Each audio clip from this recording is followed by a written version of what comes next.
안녕하세요. 암호화폐 읽어주는 남자 지식횡단의 하루씨입니다. 오늘 파이코인에 대한 이야기를 좀 하려고 하는데요. 준비한 영상 시청하시기 전에 미리 채널 공지 드리도록 하겠습니다. 이번 9월 우리 채널에 최대 100만원 투자금 3주차, 4주차 당첨자 15분 알려드립니다. 게시판에도 공지가 돼 있고요. 지난번 1주차, 2주차 15분에 이어서 추가로 15분이 주별 선착순으로 당첨되셨습니다. 핸드폰 뒷번호만 공개하고요. 이미 당첨 공지는 당첨자 분들에게 다 공지가 되었고요. 모든 분들에게 혜택을 드리지 못해 죄송하고요. 하지만 지속적이고 뜨거운 참여 고개 숙여 감사드립니다. 당첨자님들의 냉정하고 날카로운 비판에 올해 마지막 이벤트로 추석맞이 투자지원금 행사를 마련했습니다. 10월 1일부터 12일까지 주 구분 없이 선착순으로 50분께 50만원의 투자지원금을 드리도록 하겠습니다. 선택되시는 비율이 너무 낮다는 당첨자님들의 따가운 의견 겸허히 수용하면서 금액은 50만원으로 낮추되 인원은 50명으로 늘리고 기간도 10월 12일까지로 단축했습니다. 아무쪼록 우리 제휴거래소와 함께하는 올해 마지막 투자지원금 행사 많은 참여 부탁드립니다. 감사합니다. 자, 그럼 본격적으로 영상 시청하도록 하겠습니다. 오늘은 파이코인의 역사와 함께 비트코인의 역사를 함께 비교하고 검토하면서 우리 파이코인이 과연 제2의 비트코인이 될 수 있는지, 만약에 될 수 있다면 무엇 때문에 될 수 있는 건지, 또 될 수 없다면 무엇 때문에 될 수 없는지를 같이 공유하면서, 그렇다면 앞으로 파이코인이, 그 다음에 우리 파이오니어들이 혹은 우리 파이코인 투자자들이 앞으로 어떻게 해야 되는지를 함께 고민하고 공유하는 그런 소중한 시간을 갖도록 하겠습니다. 비트코인이 역사상 최고점을 기록했습니다. 감회가 새롭죠? 제가 기억하기에 2011년도 정도에 이 비트코인이 1달러를 돌파했던 걸로 기억을 합니다. 비트코인 같은 경우에 그 시작이 2009년 1월 3일로 거슬러 올라가는데요. 바로 이날 사토시 나카모토라는 우리가 잘 아는 이 개발자가 제네시스 블록이라고 하는 첫 번째 비트코인 블록을 채굴을 함으로써 비트코인의 역사가 본격적으로 시작됐었습니다. 이 블록에서 최초로 50개의 비트코인이 처음 이제 채굴되었던 건데요. 그러니까 뭐 그 당시 비트코인의 가치는 사실상 0원이었죠. 대신 이제 역사적으로 보면 2010년 5월에 한 프로그래머가 이 비트코인 10,000개로 피자 2판을 산 사건이 있었습니다. 이래서 이제 미국에서는 이게 이제 비트코인 피자데이죠. 말하자면은 당시 가격으로 추정하건대 피자 2판을 샀으니까 한국 돈으로 8원 정도로 가치 평가됐던 거죠. 이제 이후에는 비트코인이 점점 더 많은 사람들이 주목을 하고 성장을 하다가 11년도에 비트코인 가격이 처음으로 1달러가 되었습니다. 2017년에는 2만 달러까지 치솟았었습니다. 수많은 버블과 폭락을 겪으면서 꾸준히 발전했죠. 이제 특히 기관 투자자들이 본격적으로 시장에 진입하면서 비트코인의 위상은 점점 높아졌는데요. 특히 ETF, 이게 컸습니다. 그러니까 ETF가 승인이 되면서 엄청난 상승을 경험을 했고요. 마침내 2024년에 그 비트코인 시가총액이 약 1조 3천억 달러를 넘어섰고요. 드디어 이번 2025년 5월 23일 그 다음에 마이크로소프트, 그 다음에 엔비디아, 그 다음에 애플에 이어서 마침내 세계 시총 5위에 오르면서 아마존을 제쳤습니다. 무려 2조 2천억 달러에 가까운 시총을 기록을 한 거죠. 엄청난 겁니다. 파이코인에 대한 정확한 평가, 그리고 지금 우리 파이코인이 어디에 서 있는가를 정확히 알려면 어떻게 해서 왜 비트코인이 이렇게 되었는지를 정확히 알아야 됩니다. 그리고 그 기준을 가지고 우리 파이코인을 한번 평가를 해보는 게 중요하다는 거죠. 그래야 파이코인이 어디까지 가능하고 어디부터는 안 되는지 냉정하게 볼 수 있기 때문입니다. 본격적으로 방송을 시청하시기 전에 제가 한 가지 더 말씀드릴 게 있으니까요. 이것부터 먼저 보도록 하겠습니다. 여러분들 보니까 제가 체크해보니까 아직도 투자지원금 못 받으신 분들이 꽤 많은 것 같아요. 그래서 지금 파이코인 채굴자 분들이나 혹은 한 주라도 파이코인 보유하신 분들 같은 경우에 모두 받아가실 수 있는데요. 자, 일단 신청하신 분들은 저희가 다 체크해 놨으니까 아직 신청 안 하신 분들만 말씀을 주시기 바랍니다. 지금 파이코인 채굴자 분들 중에 혹은 보유자 중에 한 주라도 있으시다라고 하는 분들은 저희 파이코인 제휴 거래소와 협업을 해서 투자지원금 지원을 해드릴 건데요. 상장 기념으로 거래소에서 직접 지원금을 드리고 있습니다. 정말 파이코인 단 한 주라도 보유 중이신 분들, 아직 신청 안 하신 분들은 꼭 지원금 받아 찾아가 보시고요. 본 영상을 시청하시고 계시는 분들은 010-9627-320으로 부자라는 문자를 보내주시면 제가 말씀드린 투자지원금 지원을 해드릴 옵션도 있고 수익률 98%에 이 암호화폐 투자할 때 타점 검색기 무료 증정해드리는 것도 있고요. 그 다음에 암호화폐 투자 전략을 담은 안내책자 보내드릴 거고요. 물론 본 영상의 고정 댓글에 보면 거기 링크가 있거든요. 그 링크를 통해서도 신청이 가능하고요. 자, 그럼 본격적으로 시작하도록 하겠습니다. 자, 그럼 먼저 비트코인에 대해서 좀 살펴보도록 할게요. 금과 대비되는 블록체인의 디지털 금이 된 데는 몇 가지 이유가 있습니다. 그 첫 번째는 희소성입니다. 그러니까 한정된 수량으로만 돼 있다는 거죠. 그러다 보니까 이건 단순한 화폐가 아니라 가치를 저장하는 수단, 자산으로 인식하게 됐다는 겁니다. 그래서 예를 들면 비트코인 총량은 약 2100만 개입니다. 절대 더 늘지가 않아요. 이미 그렇게 확정이 되어 있는 거죠. 마찬가지로 금도 땅속에 존재하는 양이 한정되어 있습니다. 그러니까 이러한 희소성이 둘 다 가치 저장 수단, 단순한 화폐가 아니라 가치 저장 수단, 즉 자산, 디지털 금, 뭐 이런 것이 되게 했던 거죠. 근데 파이코인은 예를 들면 1000억 개예요. 물론 1000억 개로 한정되어 있습니다. 그러나 1000억 개라고 하는 게 너무 많아서 예를 들면 비트코인의 현재 양과 현재 가격을 단순 비례로 계산하면 우리 파이코인이 비트코인만큼 성장한다라고 했을 때 현재 가치로 최대한 커도 $20라고 하는 그런 계산이 나옵니다. 물론 이거는 단순 비례 계산이에요. 시대가 다르고 상황이 다르고 또 비트코인에 비해서 암호화폐 시장이 더 커지고 더 활성화된 뭐 이런 다른 변수들도 있기 때문에 당연히 이것은 아닙니다. 근데 이제 일부 전문가들 사이에서 소각 얘기가 나오는 겁니다. 사실은 원래 소각 시스템이라고 하는 거는 이런 민코인처럼 무한 생성되는 그런 인플레이션 시스템이 민코인, 보통 소각이라고 하는 게 있는데 그런 것이 아님에도 불구하고 이런 말이 나오는 이유는 또 그것이 가능한 것이 1000억 개의 파이코인 중 927억 개, 즉 92% 3%를 파이코어 팀이 가지고 있다는 거예요. 그래서 민코인이 아님에도 불구하고 이러한 좀 희소성을 위해서 파이코어 팀이 결심을 한다면 927억 개 중에서 일부를 소각할 수 있다는 거죠. 그래서 과연 파이코어 팀이 이걸 해낼 수 있느냐 좀 관심을 가지고 지켜보는 게 필요합니다. 자, 이제 두 번째로는 중앙 통제가 없는 거예요. 그러니까 탈중앙화되어 있는 블록체인이라는 거죠. 그래서 누구나 비트코인을 마음대로 발행하고 하지만 그건 누구도 비트코인을 통제할 수가 없습니다. 이게 이제 탈중앙화 시스템인 거고 탈중앙화 마인드인 거죠. 정부나 기업의 간섭 없이 아주 자유로운 자산이라고 하는 공통점이 금과 비트코인에 있는 거죠. 그래서 비트코인 기준에서 봤을 때 채굴이라는 거는 네트워크상의 거래 내역을 블록체인에 기록하는 과정이자 새로운 비트코인을 발행하는 방식을 의미합니다. 그래서 이런 채굴이 특정 개인이나 조직이나 기업이 보상해주는 구조가 아니에요. 그냥 비트코인 블록체인 안에 있는 비트코인 네트워크 프로토콜, 그 소프트웨어에 따라서 새로운 블록을 성공적으로 만든 채굴자에게 이 프로토콜이 자동으로 보상을 지급하는 겁니다. 말하자면 블록체인과 프로토콜이 보상해 준다는 거죠. 그런데 우리 파이코인은 어떻습니까? 우리 파이코인은 파이코어 팀이 보상 형태로 채굴을 보상합니다. 파이코어 팀이라고 하는 사람과 조직이 채굴자에 대해서 점수를 매기고 평가를 해서 그 점수와 평가표에 따라서 보상을 해주는 방식이라는 거죠. 무슨 얘기냐면 블록체인 보상이 아니라는 거예요. 바로 이것이 파이코인의 한계로 지적되는 가장 뼈 때리는 부분입니다. 가장 아쉽죠. 그래서 지금 보면 뭐 바이낸스나 코인베이스 상장이 안 되는 이유 중에 하나로 보통 시중에서 언급되는 게 아직도 보상이 안 된, 아직도 한 10% 정도밖에 보상이 안 됐다라고 하는 것들, 그 다음에 마이그레이션이 계속 지연되고 있다는 거, KYC 작업도 계속 지연이 지속되고 있다는 부분들, 이런 부분들을 지적하는 게 사실은 이것과 맥락 통하고 있는 거죠. 그 다음에 세 번째로 비트코인이 이렇게 큰 데에는 전 세계 어디서나 통용될 수 있는 그 호환성이 있습니다.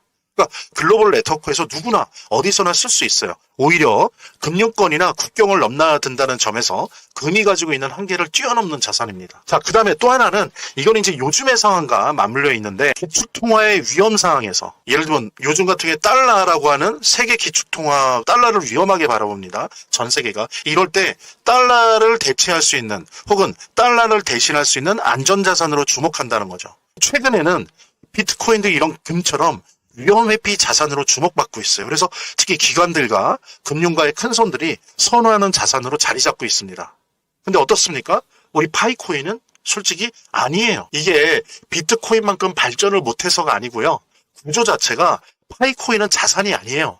디지털 금이 아니에요. 파이코인은 자산이 아니라 실용화폐를 지향하는 암호화폐입니다. 그래서 파이코인의 블록체인 성격도 이 비트코인의 블록체인과 완전히 달라요. 그러다 보니까 블록체인의 구조적인 의미에서 목적성이라는 의미에서 비트코인이나 이더리움 등의 블록체인형 암호화폐, 즉 디지털 금이 될 수가 없다는 겁니다.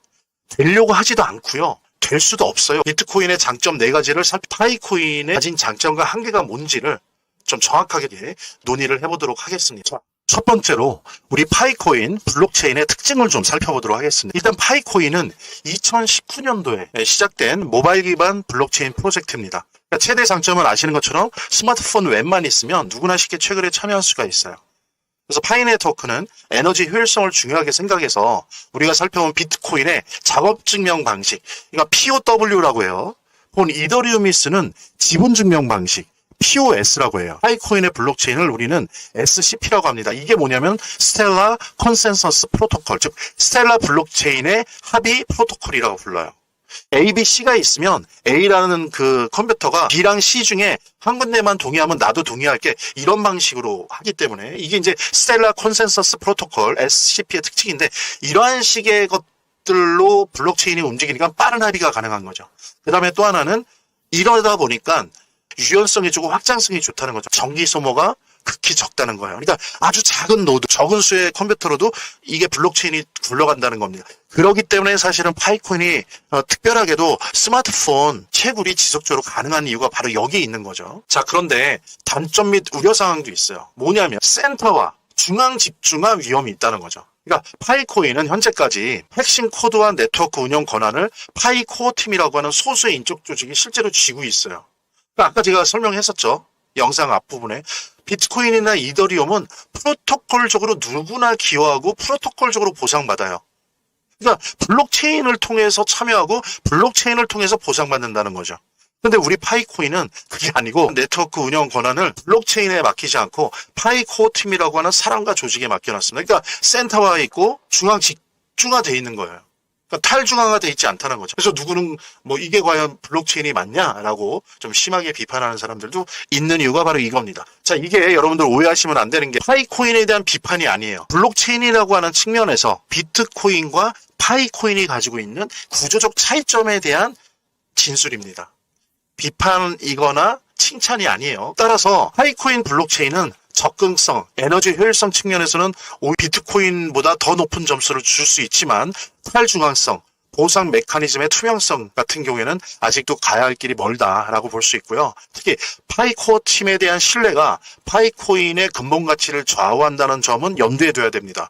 원래는 특정 암호화폐의 블록체인에 대한 신뢰 속에서 그 암호화폐의 가치를 보통 평가하게 되는 건데, 파이코인은 오히려 블록체인에 대한 신뢰도나 평가가 아니라 오히려 파이코인 프로젝트를 만들고 운영하고 있는 파이코어 팀에 대한 신뢰가 가치를 좌우한다는 점, 이 부분은 동전의 양면이라고 할 수 있는데 꼭 염두에 두셔야 됩니다. 같이 공유하시면서 본 영상을 시청하시고 계시는 분들은 010-9627-320으로 부자라는 문자를 보내주시면 제가 말씀드린 투자지원금 지원을 해드릴 옵션도 있고, 수익률 98%에 이 암호화폐 투자할 때 타점 검색기 무료 증정해드리는 것도 있고요. 그 다음에 암호화폐 투자 전략을 담은 안내책자 보내드릴 거고요. 물론 본 영상의 고정 댓글에 보면 거기 링크가 있거든요. 그 링크를 통해서도 신청이 가능하고요. 사실 저도 이미 지원금을 처음에 받았습니다. 초기에 받았고 앞으로도 빠르게 신청하시는 분이 임자고요. 잠깐 영상 내리고 이 지원금 참여 꼭 해보시고 빠르게 참여해 주시기 바랍니다. 여기 더보기란이 있습니다. 이 더보기란을 클릭을 하시면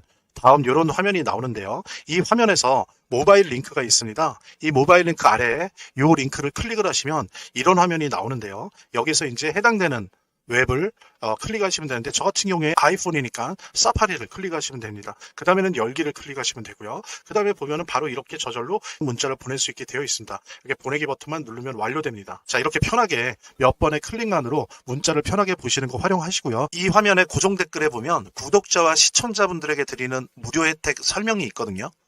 여기 보면 암호화폐 투자 관련 서적이나 투자지원금 무료 증정 등의 혜택 설명이 있으니까요. 꼭 한번 봐주시기 바랍니다. 자, 이제 여기에서 냉정하게 파이코인이 왜 절대 제2의 비트코인이 될 수 없는가 라고 하는 이유들 한번 정리하도록 하겠습니다. 그리고 이거는 앞으로의 파이코인과 파이코인의 시장 전망을 하는 데 있어서 아주 핵심적인 요소들인데요. 근데 제가 한번 다시 강조드립니다. 저는 2019년 처음부터 파이오니어요. 약 3년간은 파이오니어 캡틴이었습니다. 다단계라고 하는 오해를 받으면서까지 캡틴의 역할을 했었고요. 최근까지 노드 채굴에 참여했었고 또 사실은 직접 시장에서 저가 대량 매수도 했습니다. 그래서 지금 현재 보면 총 10만 개가 넘는 파일을 보유하고 있는데요. 물론 20만 개까지는 안 됩니다. 근데 어쨌든 10만 개 이상은 보유하고 있는데요. 물론 이제 락업 옵션 3년 정도 걸린 것들이 있고, 그 다음에 채굴한 파이의 비중이 반을 넘기 때문에 아직도 입출금 가능 파이는 겨우 60% 전후입니다. 중요한 것은 파이코인의 미래가 저에게도 매우 중요한 일이라는 거예요. 제가 일부러 파이코인을 비판하거나 이럴 이유가 전혀 없어요. 파이오니어로서, 그 다음에 암호화폐 전업 투자자로서, 그 다음에 트레이더로서 이거 매우 중요한 일입니다. 파이코인의 미래는. 그렇지만 정확하게 팩트에 근거해서 구조에 근거해서 파이콘을 분석해야 되는 거는 저나 우리 이 영상을 시청해 주시는 분들한테는 꼭 필요한 겁니다. 그런 차원에서 말씀드리는 거니까 오해 없으시기 바랍니다. 자, 첫째 보십시오. 우리 그동안 쭉 봤어요. 오늘 영상에서 정리를 해보겠습니다. 첫째, 비트코인은 굳이 따지면 택지 개발형 암호화폐입니다. 즉 블록체인이 택지로 개발되어 있다는 거예요. 그래서 이 택지, 즉 비트코인의 블록체인 위에 필요한 사람들이 와서 집도 짓고 거래소도 짓고 상점도 짓고 학교도 짓고 운동장도 짓는 거예요. 다른 플랫폼이나 블록체인 기반 서비스나 앱 등이 와서 자신의 서비스를 비트코인 블록체인 위에서 구현하는 거죠. 그리고 비트코인은 이것을 총괄하는 블록체인인 거예요. 그래서 비트코인은 그 자체가 현실 세계에서 소매형 화폐로서 실제로 물건을 사고 서비스를 사는, 그래서 유통되고 쓰여지는데 관심이 없어요. 그러려고 하지도 않고 그럴 목적으로 만든 것도 아니에요. 그래서 디지털 금이 될 수 있는 거였어요. 하지만 이것과 비교해서 나쁘다는 게 아니에요. 이건 그냥 분류가 다른 거예요. 파이코인은 뭡니까? 처음부터 목표 자체가, 그리고 스텔라 블록체인에 기반해서 프로젝트가 시작될 때부터 소매형 암호화폐로 방향을 정하고 지금까지 해왔어요. 그래서 스텔라 블록체인에 기반해서 알고리즘과 소프트웨어를 만든 거고요. 따라서 제2의 비트코인이 일단 될 수가 없어요. 제2의 비트코인이 구조적으로도 될 수도 없고 될 생각도 될 목표도 없어요. 제2의 비트코인이 되려면 지금까지 해왔던 걸 다 지우고 비트코인이나 이더리움 같은 그런 블록체인형 암호화폐로서 다시 시작해야 됩니다. 그건 불가능해요. 따라서 그냥 추상적으로 관념적으로 제2의 비트코인이 돼야 된다든지 디지털 화폐가 아니라 디지털 자산이 돼서 일파이가 막 1,000만 원, 1억, 10억이 돼야지 하는 희망은 이제부터 버리시기 바랍니다. 둘째, 이제 더 중요한 얘기로 들어갈게요. 자, 한번 생각해 보시기 바랍니다. 실제로 일상생활 속에서 사용하는 화폐라면 최대 단위가 어느 정도가 적당하다고 생각하세요? 우리나라는 제일 큰 화폐 단위가 뭐죠? 소매형 화폐 단위가 어음이니 시드니 이런 거 말고요. 5만 원이군요. 5만 원. 막 10만 원짜리 만들자라는 얘기들도 있었어요. 근데 이제 10만 원짜리 찍어내면 너무 인플레이션이 심해져서 물가가 비싸질 것이다. 여러 가지 부작용 때문에 지금 안 하고 있는데 우리나라는 5만 원권이 최고죠. 자, 각 나라의 그 기준을 한번 봐볼게요. 미국은 100달러가 최고예요. 100달러. 그러니까 15만 원 하는 거죠. 일본은 어때요? 만행. 그러니까 10만 원 하는 거죠. 유로는 500유로. 그러니까 77만 원 정도 하는 거죠. 영국은 파운드, 50파운드, 한 7, 8만 원 하는 겁니다. 이제 요걸 봤을 때 나중에 화폐 가치가 점점 떨어질 것이기 때문에 5년 후에 10년 후에 파이코인의 실제 금액이 어떻게 달라지겠냐, 그런 부분이 있을 수 있어요. 근데 지금 현재 화폐 가치 기준으로는 이 정도의 범위로 생각하시는 게 실질적이에요. 그러니까 진짜 우리 파이코인이 소매형, 실거래형, 실유통용 암호화폐가 되겠다라고 했잖아요. 그렇다라고 한다면 그것이 지금 현재 화폐 가치에서 어느 정도 되겠느냐라고 하는 거예요. 아시는 것처럼 최대 50에서 100만 원 정도예요. 그리고 최저 한 10만 원 정도로 오를 것이다라고 생각하시면 그것이 현실적입니다. 막 1,000만 원, 1억, 10억이 아니고요. 현실적으로 50에서 100만 원 정도가 최대고요. 최저 10만 원 정도. 물론 파이코인이 이런 실사용 암호화폐가 되려고 하는 다른 암호화폐들과 막 경쟁을 하죠. 이 경쟁에서 낙오될 수도 있어요. 하지만 지금의 이 세계 최대 커뮤니티를 가지고 있는 파이코인이 이런 커뮤니티가 굳건히 유지되고 또 지지를 받고 또 파이코인이 디파이 실사용 화폐로서 필요한 생태계 조성, 또 이러한 생태계 조성을 위한 다양한 디파이 앱과 플랫폼을 잘 조성해 나간다면 경쟁에서 우위를 잡을 겁니다. 이 경쟁에서 이겨내고 주류적인 실사용 암호화폐 한 몇 손가락 안에 든다면 그렇다는 거죠. 그래서 현실적으로 소결론을 내리도록 하겠습니다. 파이코인은 결코 지금까지 본 내용들 때문에 제2의 비트코인이 되어서 1000만 원, 1억, 5억이 될 수가 없어요. 오히려 소매형 암호화폐로서 지배력과 생태계를 갖추면 최소 10만 원에서 최대 100만 원 정도 수준으로는 오를 거예요. 오를 수 있습니다. 핵심은 이렇게 오르기 위해서라도 핵심이 세 가지예요. 첫 번째, 디파이 소매형 화폐가 되기 위한 생태계를 조성한다는 거예요. 얼마 전에 뭐 1억 달러의 펀드를 조성한다고 했는데 다양한 디파이 앱과 플랫폼을 조성해서 이런 생태계를 조성하는 게 첫 번째로 제일 중요하고요. 두 번째로는 파이코어 팀의 탈중앙화 비율을 확대시켜야 돼요. 필요하다면 일정한 소각을 해야 되고요. 또 하나는 사람과 조직, 즉 파이코어 팀에 의한 보상이 아닌 프로토콜 보상을 도입해야 된다는 거죠. 더 늦기 전에. 그리고 셋째, 이런 걸 하다 보면 당연히 코인베이스나 바이낸스 상장이 될 거예요. 또 한편으로 선물 시장에서의 파이코인의 사용성도 확대가 될 거예요. 이런 것들을 이루게 된다면 정말로 우리가 최대 50만에서 100만 원, 최소 10만 원 이상의 실사용 소매형 암호화폐로서 우뚝 설 것입니다. 본 영상을 시청하시고 계시는 분들은 010-9627-320으로 부자라는 문자를 보내주시면 제가 말씀드린 투자지원금 해드릴 옵션도 있고 수익률 98%의 이 암호화폐 투자할 때 타점 검색기 무료 증정해드리는 것도 있고요. 그 다음에 암호화폐 투자 전략을 담은 안내책자 보내드릴 거고요. 물론 본 영상의 고정 댓글에 보면 거기 링크가 있거든요. 그 링크를 통해서도 신청이 가능하고요. 이렇게 더보기란이 있습니다. 이 더보기란을 클릭을 하시면 다음 이런 화면이 나오는데요. 이 화면에서 모바일 링크가 있습니다. 이 모바일 링크 아래에 이 링크를 클릭을 하시면 이런 화면이 나오는데요. 여기서 이제 해당되는 웹을 클릭하시면 되는데 저 같은 경우에 아이폰이니까 사파리를 클릭하시면 됩니다. 그 다음에는 열기를 클릭하시면 되고요. 그 다음에 보면은 바로 이렇게 저절로 문자를 보낼 수 있게 되어 있습니다. 이렇게 보내기 버튼만 누르면 완료됩니다. 자, 이렇게 편하게 몇 번의 클릭만으로 문자를 편하게 보시는 거 활용하시고요. 이 화면의 고정 댓글에 보면 구독자와 시청자분들에게 드리는 무료 혜택 설명이 있거든요. 여기 보면 암호화폐 투자 관련 서적이나 투자지원금 무료 증정 등의 혜택 설명이 있으니까요. 꼭 한번 봐주시기 바랍니다. 구독과 좋아요 한 번씩 눌러주시고요. 제 채널의 유일한 에너지니까요. 다음 영상에서 다시 찾아뵙겠습니다. 시청해주셔서 감사합니다.